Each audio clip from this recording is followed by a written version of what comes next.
సినిమాలు కూడా మీకు అందరికీ తెలుసు. నేను ఏ అంటే ఎంత పెద్ద సినిమాలు అని కాదు, సినిమాలు అని చేశాను. 2008 స్టార్ట్ చేశాను కాల్ సెంటర్‌తో. అక్కడి నుంచి అది అంటే పెద్ద సినిమా అయితేనే చేయాలి అలా లేదు. సినిమా అనే ఒక చిన్న సినిమా దగ్గర నుంచి ప్రతీదీ సినిమా. నా దగ్గరికి వచ్చిన ప్రతి సినిమా చేశాను. గుర్తింపు అందరూ అదే అంటారు. అంటే పెద్ద హిట్ వస్తేనే పెద్ద హిట్ రాకుండా 50 సినిమాలు అప్పుడే అనేది. అలా ఏం లేదు. నేనైతే వర్క్ చేసుకుంటూ వెళ్ళిపోయినాను. ఆ సినిమా, ఈ సినిమా అని లేకుండా. చాలా నాకైతే వర్క్ వైజ్ చాలా హ్యాపీ అనిపించింది. ఎందుకంటే 'మంగళ' సినిమా బ్యాక్‌గ్రౌండ్ స్కోర్ చేశాను.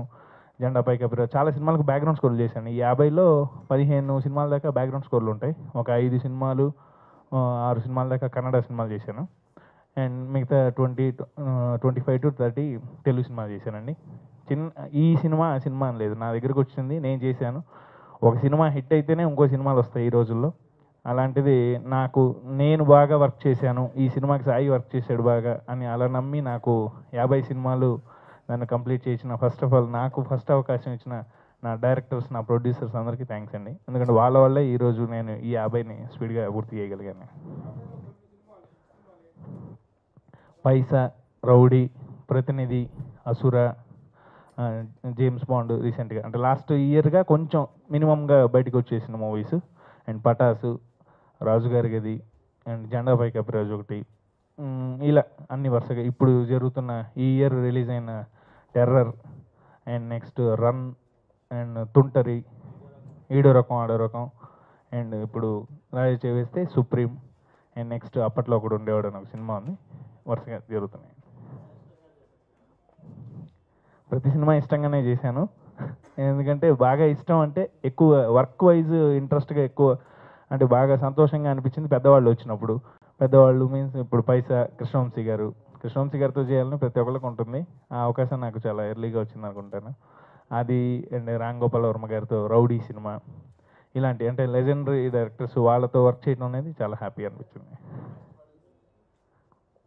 ఏ సినిమా కష్టపడలేదండి. ఎందుకంటే కృష్ణవంశీ గారి సినిమా అన్నప్పుడు ఫస్ట్ అందరూ భయపెట్టారు నన్ను. నేనేమో కృష్ణవంశీ గారితో అలా ఇలా కష్టం అవుతుంది చూసుకో అట్లా ఇట్లా అని. కానీ కృష్ణవంశీ గారితో చాలా హ్యాపీగా వర్క్ జరిగింది. ఎందుకంటే 'పైసా' సాంగ్స్ ఈ రోజుకి నేను అంటే ఫస్ట్ 'పైసా' సాంగ్స్ గురించే మాట్లాడతారు అందరూ. చాలా హ్యాపీ. మనం వినడానికి మనం వినడానికి ఏముండదండి. ఎందుకంటే డైరెక్టర్ గారికి ఎలా కావాలో అలా వర్క్ చేయటమే. పిండటం అనేది అదే అండి. ఇప్పుడు కృష్ణవంశీ గారితో నాకు ఎప్పుడు అంత టైట్‌గా అమ్మో టెన్షన్ పెట్టేస్తారు అలా ఎప్పుడు జరగలేదు. హ్యాపీగానే వర్క్ చేశాను. మెయిన్ ఫస్ట్ ఆఫ్ ఆల్ నేను వర్క్ ఎక్కువ ఇంట్రెస్ట్‌గా చేస్తూనే ఉంటాను కాబట్టి మీకు తెలుసు. అందుకనే బాగా జరిగింది. అదే. ప్రభు గారితో సూపర్ అండి. ప్రభు గారి డైరెక్షన్‌లో కూడా ఆ సినిమా నేనే మ్యూజిక్ డైరెక్టర్‌ని. అందరికీ చాలా మందికి నేనే వర్క్ చేశాను. చాలా హ్యాపీ పెద్ద అందరితో వర్క్ చేయడం. ప్రభు గారు ఏం లేదండి. బాగా ఇన్పుట్స్ కరెక్ట్‌గా ఉంటాయి.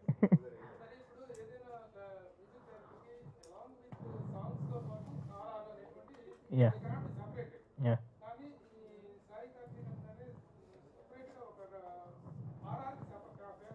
యాహ్!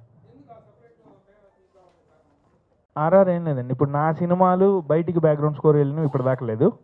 బయట సినిమాలు బ్యాక్‌గ్రౌండ్ స్కోర్ అంటే ఇప్పుడు నేను చేసిన సినిమాల్లో బ్యాక్‌గ్రౌండ్ స్కోర్ బాగుండటం వల్ల ఇప్పుడు సంథింగ్ 'పటాస్', 'అసుర' అండ్ ఇలాంటి మెయిన్ 'రాజు గారి గది' హారర్ ఇలాంటి మూవీస్ వచ్చినప్పుడు ఏంటంటే ఆ మూవీ జానర్స్ మళ్ళీ ఎవరైనా తీసుకుంటే బ్యాక్‌గ్రౌండ్ స్కోర్ తను చేస్తే బాగుంటుంది అన్నట్టుగా అలా వచ్చారు. 'పైసా' చేసినప్పుడు నాని గారితో పరిచయం. అలా నాని గారు 'జెండాపై కపిరాజు' మళ్ళీ తెలుగు వెర్షన్‌కి వచ్చేటప్పటికి మన తెలుగు ట్రెడిషన్ కొంచెం ఈ స్టైల్ ఉండాలి బ్యాక్‌గ్రౌండ్ స్కోర్‌ని 'జెండాపై కపిరాజు' నాకు తెచ్చిచ్చారు.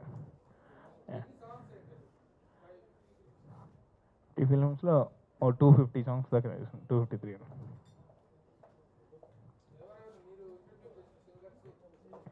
యాహ్! నేను చాలామంది మన హైదరాబాద్ సింగర్స్‌ని అందరినీ ఎంకరేజ్ చేశానండి. ఎందుకంటే నా ప్రతి సినిమాలో మీరు చూసుకుంటే ఒక పెద్ద సింగర్‌తో పాటు ఒక చిన్న సింగర్ ఎలా కాంబినేషన్ సెట్ చేస్తానంటే ఒక డ్యూయెట్ ఉంటే పెద్ద సింగరు, మన సింగర్ ఒకళ్ళు. అలా అందరిని ఎందుకంటే అందరూ ఇక్కడ వాళ్ళు కూడా చాలా మంది టాలెంట్స్ ఉన్నారు. వాళ్ళందరిని కూడా మనం చేయాలి, ఎంకరేజ్ చేయాలి. ఇప్పుడు నా దగ్గర ట్రాక్స్ పాడే వాళ్ళందరికీ నేను మెయిన్ సాంగ్స్ ఇచ్చాను. ఇప్పుడు రాబోయే పెద్ద సినిమాలో ఇప్పుడు 'రాజు చేస్తే', 'సుప్రీంలో' అన్నిట్లో నా దగ్గర ట్రాక్ సింగర్స్ అందరూ మెయిన్ సాంగ్స్ పాడున్నారు. మెయిన్ అది నాకు డైరెక్టర్స్ ఒప్పుకోవటం నా కోసం ఇలా జరగడం వల్ల వర్కౌట్ జరుగుతుంది.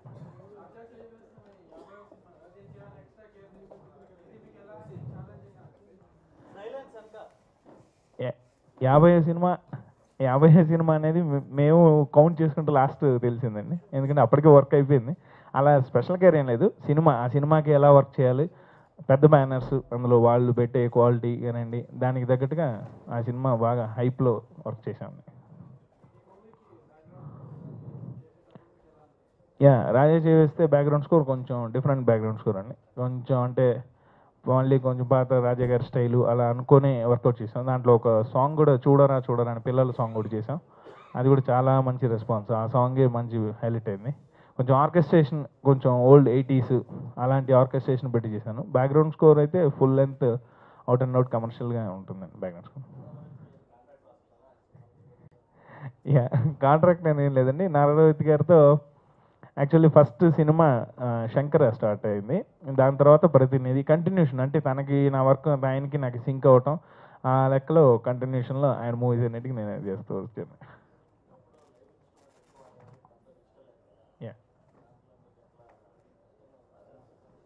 ఇప్పటికీ మీరు చూస్తే అది మొత్తం లైవే ఉంటుంది. నేను యాక్చువల్లీ మాట్లాడటం కూడా అలానే చెప్తాను, ఎలా అంటే ఫుల్ లెంత్ లైవ్ ఆర్కెస్ట్రా చేస్తాను సార్. ఇప్పుడు రాజు చేస్తే full length live orchestra main movies అన్నిటికీ నాకు వర్కౌట్ అయిన వరకు నేను ఫుల్ ఫ్లెడ్జ్డ్గా లైవ్ మీదే ఎక్కువ బేస్ అయ్యాను. బికాజ్ నేను రిథమ్ ప్లేయర్ని కాబట్టి, నేను లైవ్ ప్లేయర్ని కాబట్టి లైవ్ ఇన్స్ట్రుమెంట్స్ మొత్తం చెన్నై వెళ్ళి వర్క్ చేసుకొని వస్తుంటాను.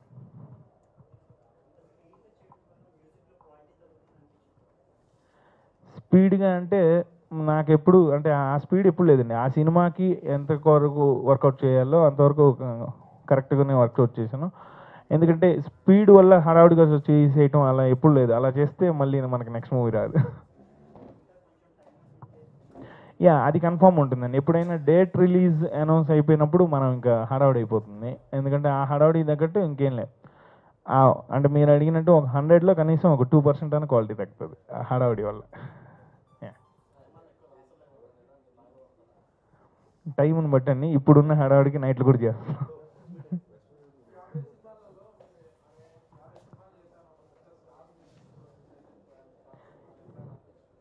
అది అది అప్పుడప్పుడు ఉంటుందండి ఆ ఫీలింగ్, కానీ ఏంటంటే మనకు వస్తుంది, ఇప్పుడు మనం ఎక్స్పెక్ట్ చేయలేదు. లాస్ట్ ఇయర్ పటాస్ హిట్ అవుతుంది, రాజు గారి హిట్ అవుతుంది, మినిమం హిట్స్ అసుర, జేమ్స్ బాండ్ ఇలాంటివన్నీ మనం ఎక్స్పెక్ట్ చేయనివి.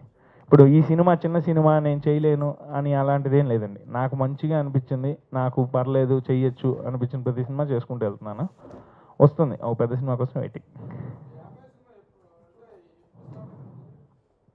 నా 2008 బేసిక్గా నా మ్యూజిక్ కెరీర్ నాకు 9 ఇయర్స్ అప్పుడు స్టార్ట్ చేశాను. అంటే నేను రిథమ్ ప్లేయర్గా మా మదర్ ఫాదర్ నాగమణి శ్రీనివాస్ గారు వాళ్ళతో ఆర్కెస్ట్రా ప్రోగ్రామ్స్ చేస్తూ నాకు 15 అప్పుడు చెన్నై వెళ్ళటం, అక్కడ జి ఆనంద్ గారు, వాసురావు గారు, కోటి గారు, మణిశర్మ గారు, దేశప్రసాద్ గారి దగ్గర కూడా నేను డ్రమ్మర్గా వాయించాను. ఆ తర్వాత నేను ఇక్కడ చెన్నై హైదరాబాద్కి షిఫ్ట్ అవటం 2008లో call centre movie start, call centre ఇంకా అక్కడి నుంచి కంటిన్యూషన్ స్టార్ట్ అయిపోయింది.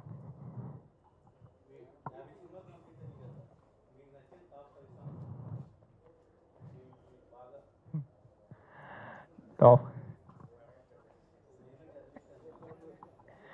టాప్ 5 సాంగ్స్ అంటే అన్నీ ఉన్నాయండి, ఎందుకంటే 50లో 5 చెప్పలేం కాబట్టి చాలా మూవీస్. అంటే నాకు బాగా మంచి పేరు తెచ్చిపెట్టిన పాట పైసా నీతో ఏదో సాంగ్, అక్కడి నుంచి మళ్ళీ రౌడీ నీ మీద ఒట్టు ఆ సాంగ్, అండ్ ఇంకా పటాస్ కమర్షియల్ ఆల్బమ్. ఇంకొక ప్లస్ ఏంటంటే నాకు ఇన్ని మూవీస్లో ఆల్ టైప్ ఆఫ్ జానర్స్ చేసే అవకాశం నాకే దక్కింది అనుకుంటాను నేను. ఎందుకంటే ఇప్పుడు కృష్ణవంశీ గారు ఒక మెలోడీ స్టైలు, రామ్ గోపాల్ వర్మ గారు అదొక రా స్టైలు, మళ్ళీ Pataas out and out commercial, Raja Chevesthe ఒక డిఫరెంట్ మ్యూజిక్, మళ్ళీ Supreme out and out commercial, ఇలాంటి all type of variety music, horror Raju గారికి అది, ఇన్ని టైప్ ఆఫ్ మ్యూజిక్ చేసే అదృష్టం వచ్చింది ఈ 50లో.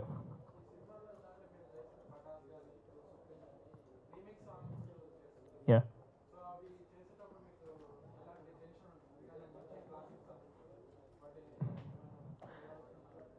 యా ఎందుకంటే ఇప్పుడు ఈ సాంగ్స్ అన్ని నేను చిన్నప్పుడు నాకు 9 ఇయర్స్ చెప్పాను కదండి, అప్పటి నుంచి వాయించడం వల్ల ఈ సాంగ్స్ అన్నిటి మీద మెయిన్ ఆడియన్స్ పల్స్ ఎలా రిసీవ్ చేసుకుంటారు, స్టేజ్ షోస్ ఎక్కువ చేయడం వల్ల ఇది కొంచెం నాకు ఐడియా. కానీ రీమిక్స్ సాంగ్ చేసేటప్పుడు ఎప్పుడు భయమే ఉంటుంది, ఎందుకంటే అది చెడగొట్టినాం అని ఫస్ట్ వచ్చిందంటే ఇంక అసలు ఒప్పుకోరు అందులో ఫ్యాన్స్. అందుకని నాకు ఇప్పటివరకు చేసిన నేను 3-4 రీమిక్స్ సాంగ్లు ఎప్పుడు నాకు బ్యాడ్ నేమ్ రాలేదు. అందులో ఇంకోటి ఏంటంటే ఆ సాంగ్స్లో కూడా నేను ఎప్పుడు ఆ ఫ్లేవర్ మార్చకుండా మళ్ళీ కొత్త బీజిఎంసే చేశాను, ఎవరు క్యాచ్ చేయకుండా. అందరూ ఆహో ఇదే ఒరిజినల్ బీజిఎం ఏమో అనుకున్నారు. అలా మళ్ళీ బీజిఎమ్స్ మార్చేసాను, కానీ ఆ టోన్స్ యాజ్ టీజ్గా పెట్టి చేయటం వల్ల దాంట్లో ఉన్న మెయిన్ థీమ్ ఇప్పుడు అరేవో సాంబాలో ఆ మెయిన్ ట్రంపెట్ ఆ మ్యూజిక్ ప్లస్ సుప్రీం టాడా అనగానే ఇలాంటి మ్యూజిక్స్ మెయిన్ అంటే ఏవైతే హైలైట్ మ్యూజిక్ ఉంటుందో రీమిక్స్లో అది పెట్టుకొని ఫ్లేవర్ పోకుండా సేమ్ మన చిత్ర గారితో పాడించాను. ఎందుకంటే అలా పాడించడం వల్ల యాజ్ టీజ్ ఆ ఫ్లేవర్ మిస్ అవ్వకుండా లిరిక్ అర్థం అవుతే క్లారిటీగా హిట్ ఆల్వేస్. యా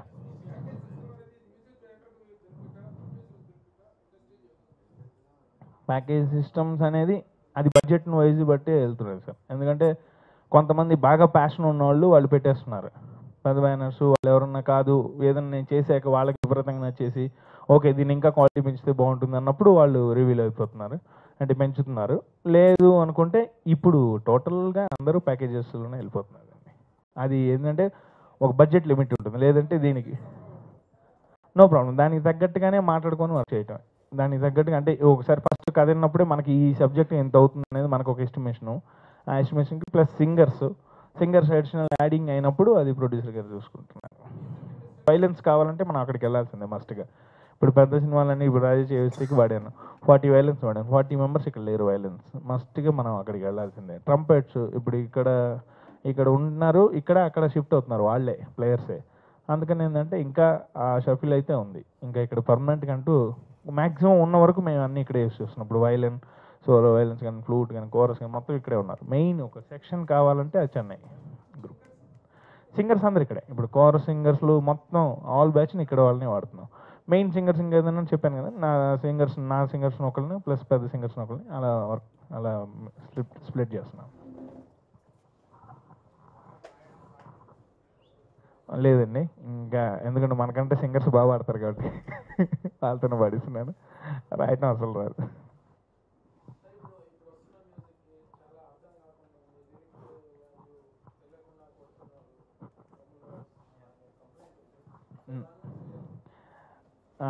కంప్లైంట్ మరి నా దాకా అయితే నా మీద అయితే ఇప్పటిదాకా ఎవరు రానలేదండి, మన వాళ్ళు కూడా.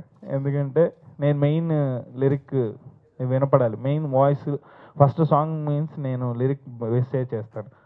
లిరిక్ బాగా క్లారిటీ వినపడితేనే ఆర్కెస్ట్రా. నాది ఎంత హడావుడి సాంగ్ చూసుకున్నా మీకు లిరిక్ అర్థం అవుతుంటుంది, దాని మీదే ఎక్కువ వర్క్ చేస్తాను. ఎందుకంటే అది లేకపోతే ఇప్పుడు మిగతా అన్నీ అంటున్నారు కాబట్టి కొంచెం అది వరకు బాగా టేక్ కేర్గా ఉంటాను. వారాయి చలనచిత్రం నిర్మిస్తున్న రాజా చేయి వేస్తే సినిమా సెన్సార్ కార్యక్రమాలు పూర్తి చేసుకున్నాయి. యుఏ సర్టిఫికెట్ వచ్చి నీతోనే ఉంది ఈ ప్రపంచం, నీ తీరు నడు మార్చు కొంచెం.